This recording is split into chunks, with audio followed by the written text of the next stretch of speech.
Yesterday we launched an initiative for businesses to go green with their energy, to go for 100% renewable energy and to have energy saving devices. Today is the Bournemouth Clean Up.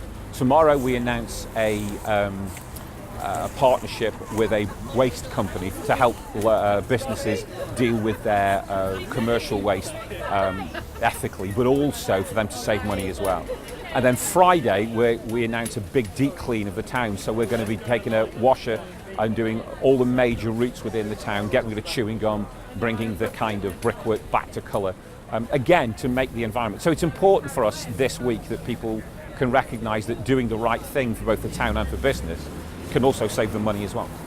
For us, we see obviously a pretty significant clean-up operation ourselves each year, so to get involved in something else which is doing something similar, I think is just something really great to be involved in.